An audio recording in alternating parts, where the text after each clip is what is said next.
Yo, welcome to the Table Talk podcast, where we sit down, pull up a chair, and we get started. This podcast is designed to provide you packed full of information to help you with your training, nutrition, lifestyle, and well-being, where we interview myself through case studies to give you lifetime experience. And then we also interview high-performing individuals or other career-focused people who are looking to make changes in their lifestyle, training, nutrition, and well-being. So let's pull up that chair and let's go. And then fast forward 5 months after going back, you were then like, no, it's time to go. I retired in June of 2022 At 11:30 p.m. Yeah, not counting. But who's counting? Yeah, I retired less than a year after the second lockdown, which is interesting. I never thought of it that way, because my retirement had nothing to do with COVID. It had nothing to do with all of that. It was just a big life decision for me. Yeah. And what brought you there? And welcome to episode 2, Pandora's Box. Yes.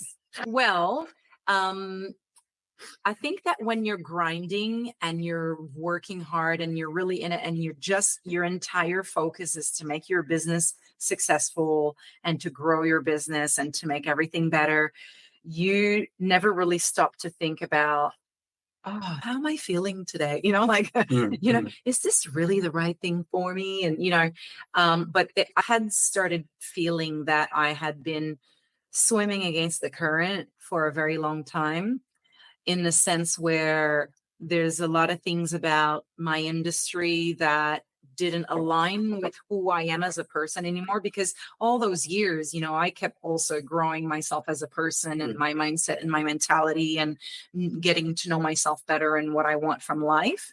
And there was certain things that didn't quite align anymore with me and what I like. And, it was becoming a bit too much of a grind for me. I was really starting to struggle mentally. And I had an opportunity that was, that came along to sell my shares of the business. And I decided to take it, basically. I decided to take it. It was a huge leap of faith. Literally, everybody was like, UTF, what are you doing? Like, except for like my close friends, but a lot of my students, my instructors, because you don't show your struggles to people, you don't show your struggles. Thus the vault. Going back to the vault. Yeah, my vault was yeah. No one can hear it. My vault was inside of me, Carl. It was not in my dance studio. No, I think, and even to myself, I don't think I was truly honest with the amount of swimming against the current that I was doing. But I'm not someone like this scene relies a lot on, it's not always about who's the best dancer, unfortunately, or who's the best teacher. It's a lot about who's promoting themselves the best, who's really great on social media, putting themselves out there. And it's really a lot about self-promotion, and being, I think extroverts, people have a lot more success with that kind of stuff. And it's really just not me. I don't like posting my life on social media. I was posting my dance class and this and that, but it was a hard part. It was just like, I'm quite a private person. I don't know. There was just a lot of things that just didn't quite align anymore. And I was getting really, really tired. And another thing along with all of this as well is that a few years into the business, as I said before, I started that business with my husband at the time. And a few years within, being in the business, we actually separated and divorced as well. And it was really, really freaking hard, but we kept working together this whole time. It was extremely difficult. We went through some really tough times.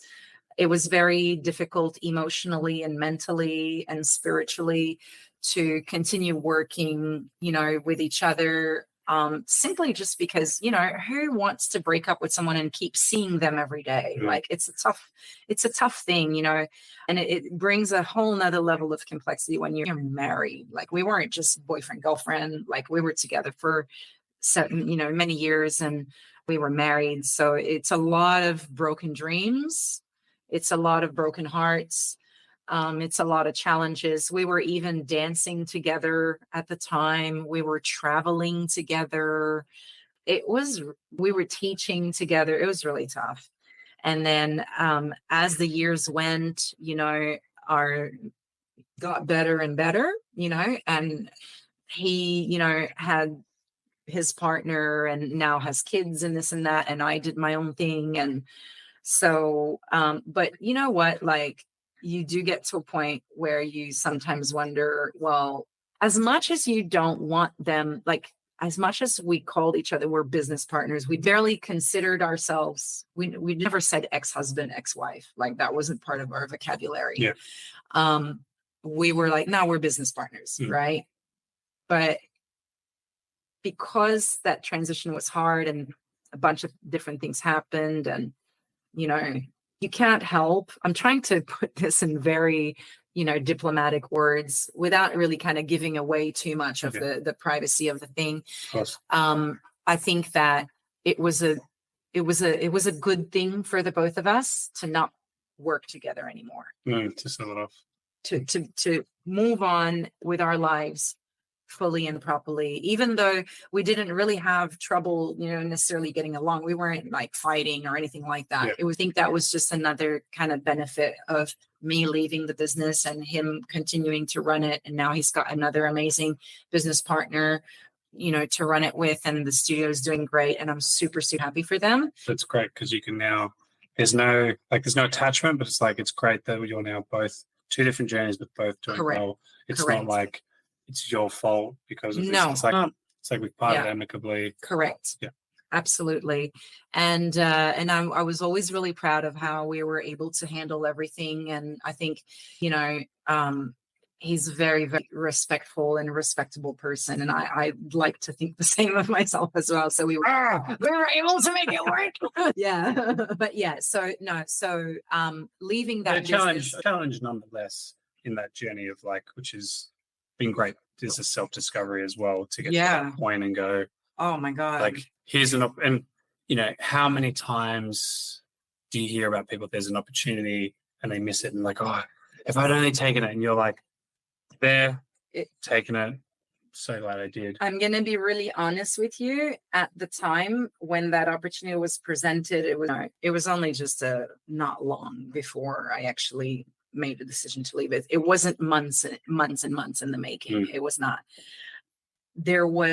I had no plan B, Carl. There was nothing much else. Like, being a professional dancer, running my own dance studio, like that was the thing for me. That was, the one thing that I was. 18 years ago. That was the one thing I was great at. That was one thing I spent all these years working on, and becoming better and better at. So I had not kind of started working on something else on the side, or, I had no plan B. It was literally just a leap of faith. And it was literally just a little small feeling inside, a little small intuition, gut feeling that was the right thing to do. Yeah. I had no idea the minute that I leave that business, what was going to happen. I didn't have a plan, nothing. Yeah. I was just like, I believe this is the right thing to do. And every day since, even though I still don't really know what the F I'm going to do with my life, I'm sure it's going to reveal itself in due time. But every day since I've left, I've been grateful. And I can't explain it. Sometimes you just have to be in touch with your intuition and your gut feeling and trust that what you're feeling is right and you're making the right decision and it's going to be okay. Sometimes though it takes time. Dude, you just don't know how long that time is. I'm in the fire right now. It's testing me big time right now. Testing me big time right now because now it's been over a year and it's still a challenge for me. And it's really hard for me because everybody see what I've accomplished with my business and with dancing. And when I left, everybody told me, like, it was amazing and beautiful. Like, everyone was like, I know that whatever you do is going to be amazing. And I was like, you know what? Thank you. And I believe that too, you know. But could you tell me what that thing is? Exactly. And so whenever I go back to a dance event or this, what are you doing now? And people are so excited. And I'm like, Enjoying life. I'm enjoying life and I'm on a sabbatical. And I don't really, you know, I don't say what I think in the lowest parts. Like, you know, the times when I'm alone at home and I'm like, God damn it, what am I doing with my life? And those moments come to me. But then I know, like, I still have so much. You're making me emotional right now. I know I still have so much to give, and I really want to help people.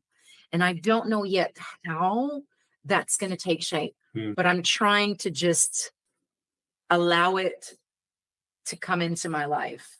And it's going to happen eventually. And I'm trying not to question myself too much or question it too much. And I'm just like, you know, of course, I've got to look after myself meanwhile. And Well, you're doing more of that now. The mental, Yeah. the spiritual, you're doing. Yeah, 100%. I think that leaving my business and taking that sabbatical really gave me the time to work on myself, my health, my fitness, which, you know, I've been very consistent with my gym and my Pilates since, you know, well, I mean, after I retired, I left to go home back to Canada for several months. I hadn't seen my family for 4 years because of COVID, and I was really rough. So I went and I spent a few months there, which was so needed. And then I came back here and I took some time off, and I didn't expect it, and I didn't know this was going to happen, but I only realized with like after a while, I was like, oh wow, I'm actually going through a burnout right now. Like, I was literally sitting on my couch for days, unable to move, like just wanting to sleep. Yes, I do recall that. So we had to do a little bit of screen fixing. Yeah, burnout. The computer's like, the computer was like, oh, you want me to burn out too? All right. And I was, it was sitting on the scary. couch for It like- was scary because I wanted to sleep all the time. I went from being someone who worked, you know, 5, 6, 7 days a week, long days, lots of dancing, this and that, to I would wake up in the morning, I would go to a Pilates class or something like that, whatever class I could find. I had to book because that forced me to be there, you know, and I would come back from class and I'd spend the rest of the day like staring into the abyss, trying not to fall asleep and going, what the hell is wrong with me? And fortunately, one of my really close friends said, if your body wants to sleep, why don't you just let it sleep? That thought never occurred to me before. Like, oh, gotta fight it, gotta work, gotta do something. Yeah. It was always 105%. Always 100. Yeah, that's exactly right. But I do 106. Yeah, no, but seriously, like, it was just how I was wired. And my body was like, you're going to sit the F down. My body and my mind, everything was like, I'm not moving right now. You got to chill, girl. So it, you know, after like, you know, like it just took me a while. It took me a few months to finally be like, okay, I feel like going out in the world again right now and see what's happening. You know, A few months. took me, yeah. Came back from my trip in October, and it took me up until February to be like, all right, okay, I think I'm ready now. Yeah, wow. Let's go and find a part-time job because I want to see people again. Yeah. And then we bumped into each other walking on the street. Yeah.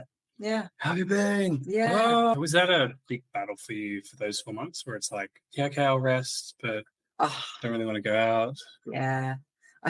I was so afraid that I was like, oh, I'm a lazy person now. Like, I was putting these labels on myself. I'm lazy. I'm this and that. I'm, you know, like Lovely, attractive, zippy. Yeah, lazy. lazy. I had this fear that I was becoming lazy person. Yeah. And that I'm done now. I'm not going to achieve anything else in my life. Yeah, wow. It What a was- shift from like championships, winning, yeah. doubling the business. Just to then- shows you where your mind can take you. Yeah. If you let it. Though, how long do you feel you had fought that current together? Like, was it months, years? Years. Yeah, so like a lot of recovery at that time, though. It was a lot. It was a lot. I needed a lot of recovery, and I'm very grateful that somehow I had the time and the opportunity to take that time off. I wish I would have known from the beginning what was going on with me, because then I could have given myself that compassion earlier. Yeah. Oh, Bernard. Okay, I need 2 weeks, 4 days, 3 hours. Yep. Cool. Yeah. No, because at first I didn't have any compassion for myself. I was like, what is wrong with you? Yeah. Do something with your life, Sleep harder. Yep. And Don't forget Pilates. It's at 6. Yeah. It's like, what's going to be your next business? And what, like, okay, you got to do stuff now. All right. And I was like, oh, but I don't feel like it. Next week.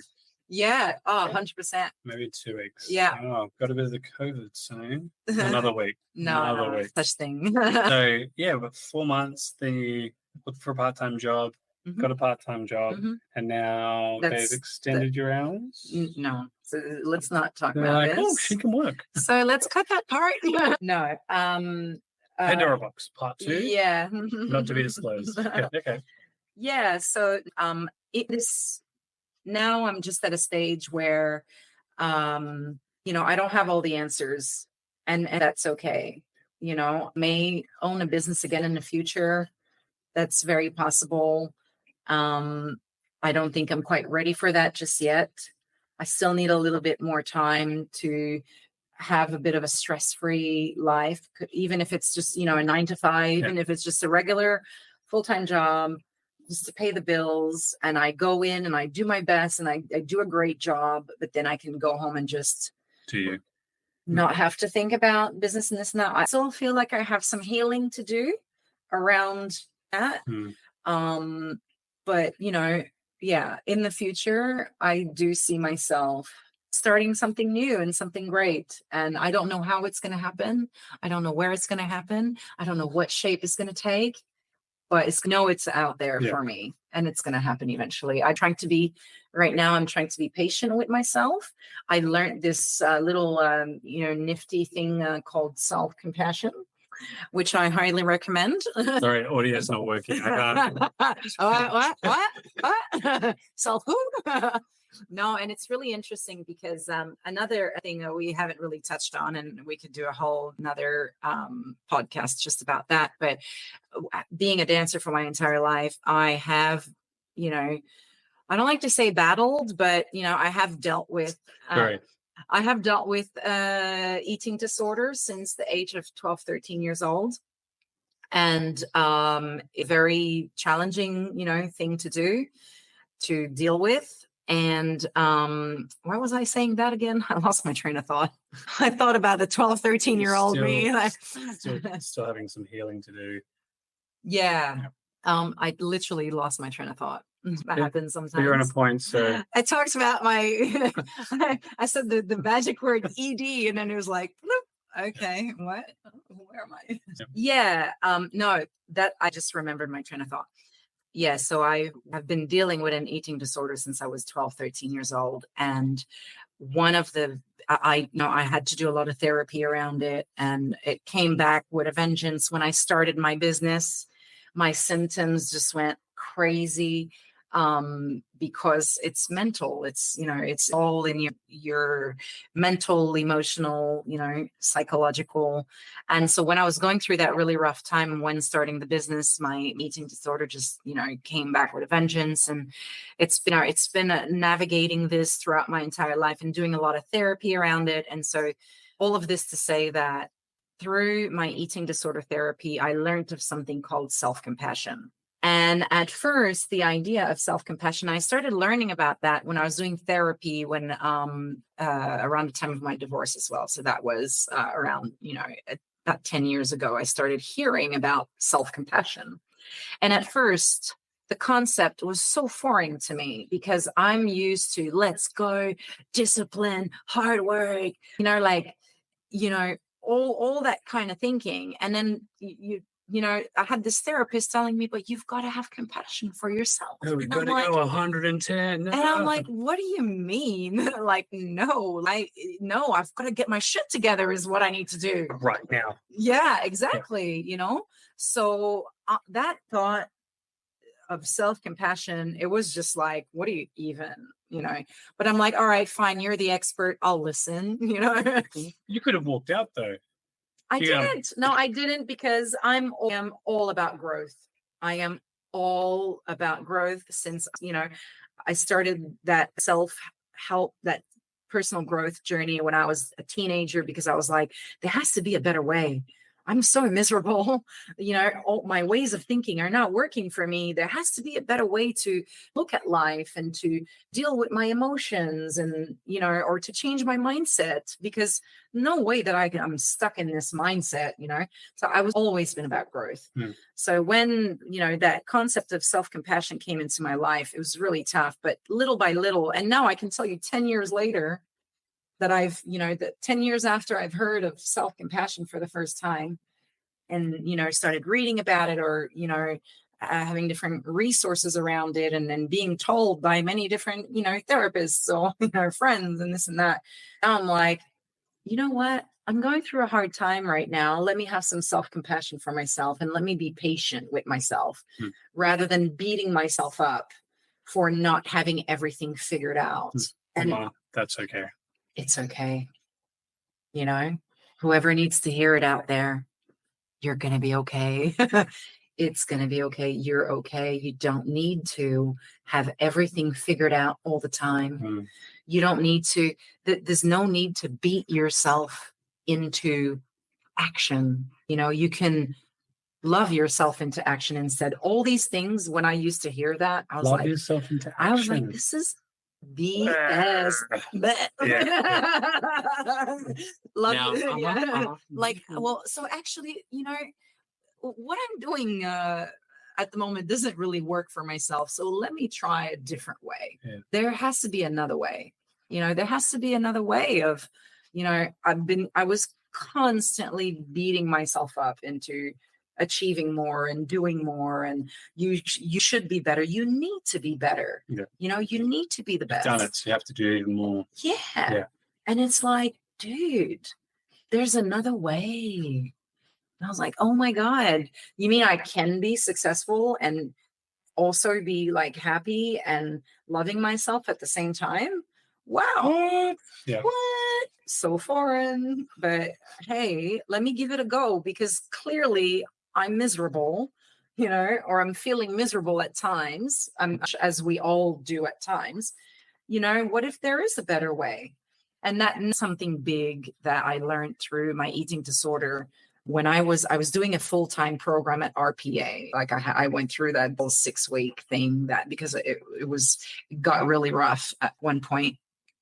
When I started my business and I took some time to go through this program at RPA. And the one thing, it was an eating disorder specific program. And the one thing that was so foreign to me that they kept telling me is like, what you've tried, you've tried to control your weight or your appearance or your food intake or your entire life. You've tried to do it a certain way. You've tried to, it's not quite the answer I'm looking for. And they're like, can you see that, this not working for you? You actually have to let go. You have to let go of your desire to change things before you can actually make meaningful change. And that was so hard for me to even comprehend.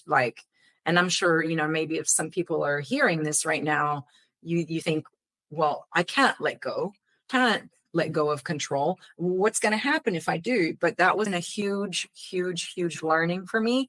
And the difference that it's made in my happiness and my everyday joy and my mindset and just the energy that I carry around me, because a lot of people have told me your energy has completely changed. And maybe you feel that too. You would see me come into the gym, every week. I would train with you. And I probably had a very stressed energy around me because it was always something. It was always, you know, and now it's like, okay, well, I don't have my stuff figured out yet, but I will. And I'm giving myself grace. I'm giving myself compassion and patience, and going about it in that way, because I'm going to have to go through this regardless. I don't know what's going to happen. You know, I've taken a big leap of faith. My life is changing. I don't know what's going to happen in the future. So I could go through this very same experience, stressed out of my mind, freaking out, trying to beat myself into taking action. Or I could go, hold on, that's not very pleasant. And I don't want to live my life that way. How about I just take a different way? And I'm gonna actually, you know, yes, I still have times that I have fear and I'm stressed, but you know what? Most of the time I'm enjoying myself. I love going to the gym. I take care of myself. I give myself love and patience and compassion. And I'll figure it out. And it doesn't mean that because I'm giving myself patience and love and compassion that I'm not going to figure things out. It doesn't mean that. It's unrelated to the final outcome. It's my journey right now is so much nicer than when I was trying to rough it out through everything.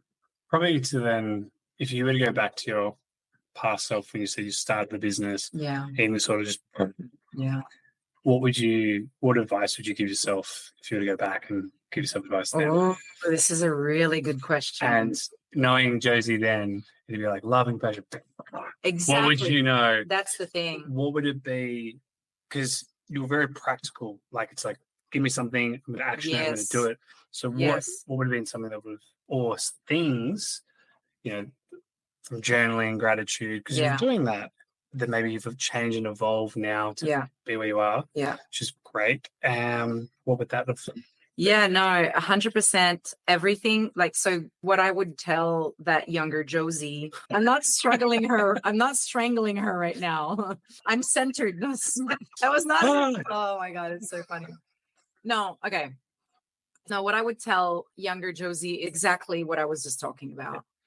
But at the same time, I say this, and sometimes you're not ready to hear it, you know?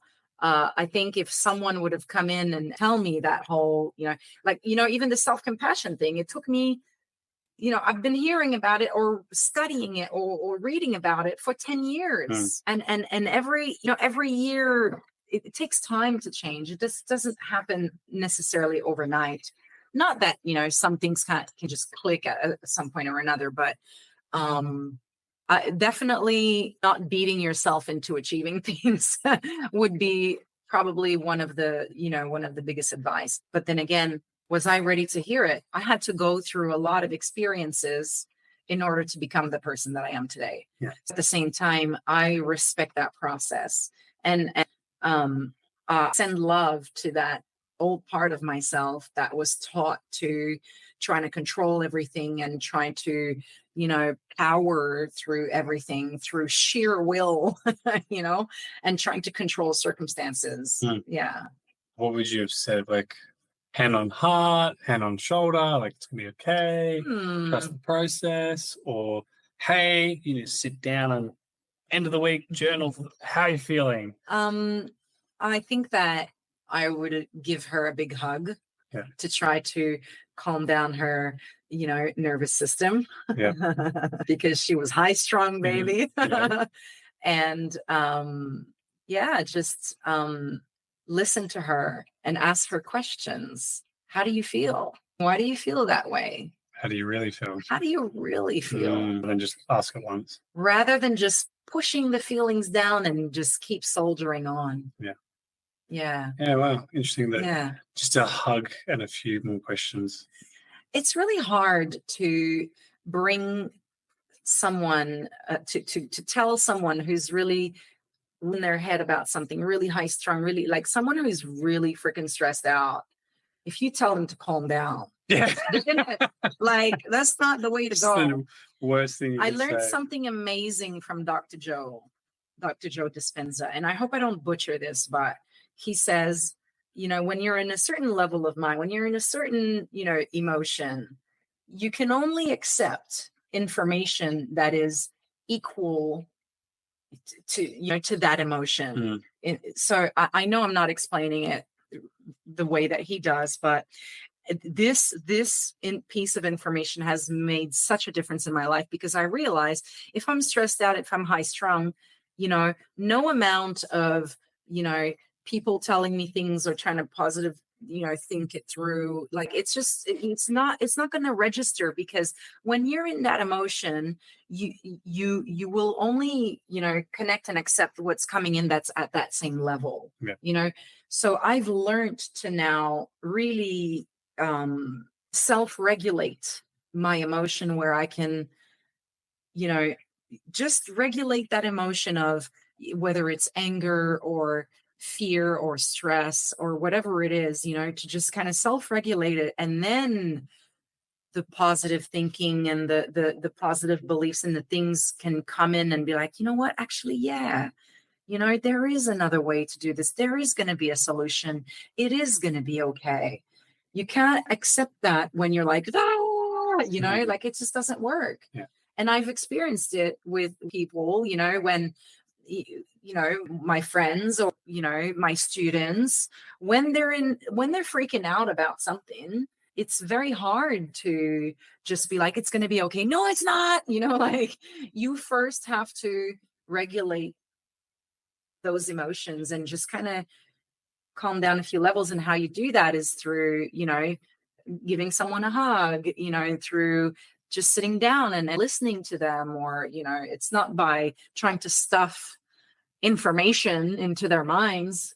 No, they're already freaking out. Yeah. Do you know what I mean? Yeah. Yeah. So the saying would be, because you've got state, which is when you're clear, everything, like you said, it's level, energetic, and you can be like, oh, yep, okay. Yeah. No, you can receive. Oh, I don't need that. Thanks. Yes. Yeah. But when you're in effect, that can't happen. Yeah. And the thing is, I hate guy called Tony K says this, and I hate it, but I also love it, because it's like, you can choose to live in effect and you can choose to live in state. And when you're angry, you're like, oh, yes, like, I wish I had like what you knew right now and get out of it as quick as possible. So this comes down to the fight or flight system. Yeah. Right. So what you're talking about, what I was talking about before, is that when you're in fight or flight, and that's what I was talking about before, the stress, the anger, the whatever. When you're in fight or flight, you're not thinking straight.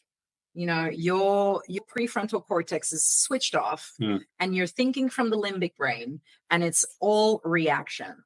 And if someone's wronged you or if something's going wrong, all you want to sometimes when you're in that state, all you want to do is just react, and that anger that you have inside, you want to smear it all over everyone, or that person that's wronged you or whatever. When you're in fight or flight, you can't, that is not the time that you will find your solutions. That is not the time to make decisions. That is not the time that you go, okay, what am I going to do about this problem? First, you need to take care. Yeah, right. Well, that happened to me, when several times, in my business is fine, I'm putting the keys in the door, I'm shutting that shit right now, and it's like, actually, the next day I'm like, actually, no, I don't quite want to do that. So, yeah. Let me just rewind that. I think my best advice to myself, or the thing that really helped me, and I would give that advice to anyone, is when you're in fight or flight, first is to be able to recognize it. That's step one. You need to be able to recognize it. Some people don't realize it. They don't recognize it. So they just think, I'm in that state, I'm just going to run with it. No, actually, you're in that state. Yes, be aware first. But then 2, don't make any decisions. Ask yourself any questions about what's the solution or what am I going to do about this until you calm down. And you switch that, that prefrontal cortex back on, and you're like in a much calmer state. Yeah. And then it'll be time to find, solutions, and to ask yourself questions, and trying to decide, okay, which way am I going to go with this now? Right. It's amazing when you become more aware, because I laugh because I just picture Kate in my brain going, because there are times where, you react and you say things and you always regret it, don't you? But then you think about, like, what was I really trying to say? And it's like, oh, I'm just really, like, I love and care for you. Yeah. And I really feel you've been wronged. And it's like, you did not say those words at all. No, because like you were schmeared it. Yeah, exactly. Because you were in fight or flight and you said a bunch of really, really mean things. Yeah. And then you regret it. Yeah. Or the other ones where, like, you get an email or a text from someone and it might not be what they're thinking. Like, they might say, oh, let's, like, bring it on. And they might say in a joke, but you're like, oh, they will bring it on. And you type this huge message. Yeah. And you're like, oh. Yeah. And then you go, hang on. Yeah. You delete the whole, like, words, you delete it, and you're like, okay. Yeah. I tend to not, I don't make decisions, send messages or emails when I'm in fight or flight anymore. Yeah. That is something that I know so many times I've regretted doing that because I didn't know any better. Yeah. I just didn't know any better. Until after, and you're like, yeah, okay. And then you do something and you regret it. You say mean words, and I don't want to, share meanness in the world. That's not my purpose. I want to help contribute to happiness and joy in the world. So that's, my prerogative is I calm the F down before I say anything if I'm angry or, I'm happier like that, it's all good. And from this, is there any more dance competitions to come about, maybe? Is there any more dance competitions? I know we retired, but not at this stage, sir. Well, what if someone was to say, hey, Josie, we should compete? You're putting it out to the universe, it might come back. It's happened to me. I've had a few things Did you win? Of that sort said to me. No, they were only said to me. I didn't act on them. Okay. You said that very loosely. Like, I did not. It wasn't a dance competition. It was other things and other events. No, I'm definitely not into dancing at the moment. Why are you laughing? So it's for interpretation. Yeah. I'm just not into things. Mm-hmm. No, we're talking about dancing. You asked me about competition. Yeah, and you're not into that. You're into other things. So, we started off with, like, you're teaching people how to touch, and back here. I used to do that, yeah. Hands, and shoulder blades. Not head, shoulders, knees. Lippers will say otherwise. Yeah. Oh dear. It's gonna be a lot of stuff to cut in here. Okay, that's all right. Mostly good stuff. Welcome. This is Josie Cote. I was a dancer. I came to Australia, wrote in a journal what I was going to do, opened a business. It was stressful. COVID happened, sold the business, burnt out. Now I'm here. That's my life, guys. That's all you need to. Yeah, that's 2 minutes. And then everyone's like, we didn't even ask for this. Yeah, past self. You're like, yeah, we had 20 questions. Josie's like, these aren't relevant. Okay. No, I don't have any business to promote. I just want people to know, I just want people to live like I experience what it's like to be very stressed and unhappy. And I now understand that this is not due to the circumstances in my life. It was due to how I was dealing and how I was regulating myself and my emotions. I now know better. I'm still in, what can be considered right now as a stressful situation, but I handle it in a completely different way. There's another way. I've learned that. And if there's anything that I would love people to know is that. Give yourself a bit more time and care. Is that you don't have to, be trying to control and be stressed and, and live your life in a stressful way like I did for a very long time. There's a better way. Also, it doesn't really a way to summarize that, I feel, would be, because running a business, it's like, you've got to do it today. Where like, for you, you've taken time and just appreciating that things do take time. Yeah. Not a day or a week. Yeah. As you said, that's okay. Yeah. The thing is that, when I was in my business, whether I do it stressed out or I do it not stressed out, I arrive at the same, outcome. Thank you. It's So I think what I'm trying to say is the outcome and the circumstances, a completely different thing to how you feel and how you carry yourself through all these different challenges and situations and all that, you know. And I used to think, well, if somebody did that to me, then I have to feel that way because that's just a normal response, right? Actually, no. Someone can do something really shitty to you and you don't have to necessarily get angry or really, you know, take it on board and feel terrible about yourself or all these things that sounds so silly when I put it that way, but it's the truth. I thought action, reaction. Every action has, you know, someone an equal reaction and to the same level. Yeah, so like someone does something shitty to you, someone lies to you, reaction, get angry. That's the normal. Burn them down. That's the normal reaction. Get angry, you know, I don't know, whatever it is. I never beat anyone up, but anyways, you know what I mean? No, but you know what I mean? Like, and then now I realize actually I have a choice. There's another way. Someone does something shitty to me. Okay, all right. Well, what does that mean? And what do I want to do about it? Do I still want to have that person in my life? What's, you know, like I'm a lot more, it's a whole nother way to deal with things. And it's find a lot more productive and a lot more, like I'm a lot happier that way. And I'm a lot more, I don't know, less stressed out. I've said that many times, you know? Yeah, completely different person. It's great.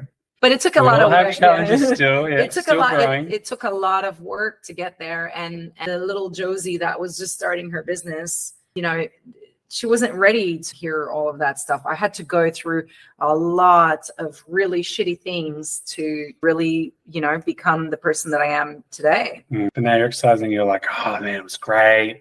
Big smile on your face. Yeah. Awesome. Better. Oh, Josie, what are you gonna do about it? It used to be so hard for me to get into the gym. You know, I was seeing you once a week. And then you were like, okay, how many times a week do you want to train? Okay, I want to train 3 to 4 times a week. And then like a week later, how many times did you come? One, or I didn't. Like it was so hard for me to even get myself to the gym. I was running my business at the same time, you know, and that was before we started working together before COVID. Yeah, and worked through it. And worked together through COVID. I remember that. Yeah. So you don't understand, Carl. We need to help more people. I'm like, Josie, like it'll come. No, it needs to happen now. God. Like, fuck, why am I losing weight? Well, Josie. So it was very hard for me to even get myself to the gym, right? It was very hard for me to trying to change my eating habits and this and that. And I didn't control of everything. I didn't have much compassion for myself at the time. But now I realize, looking back, it's because my cup was empty.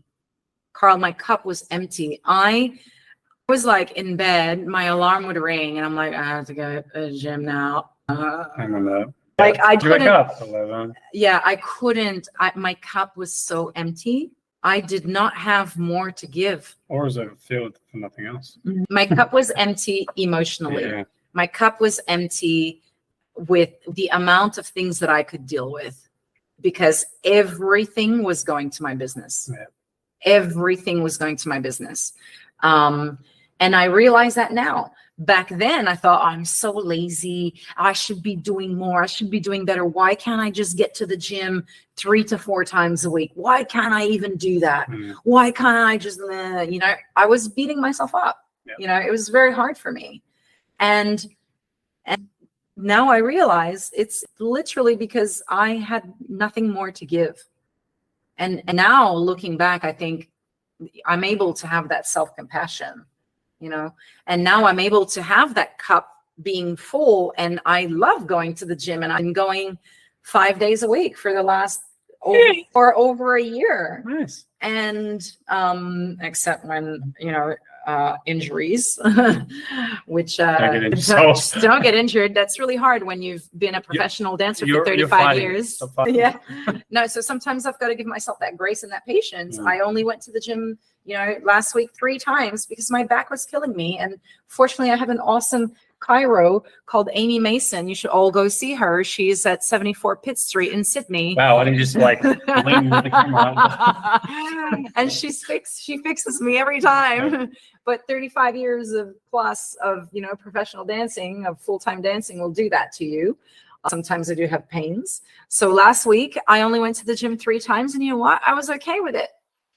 And the world did not end. And this week I'm going to be back 5 times. Why? Because I can. And my back doesn't hurt anymore, thanks to Amy, which you've introduced me to Amy. So thank you for that.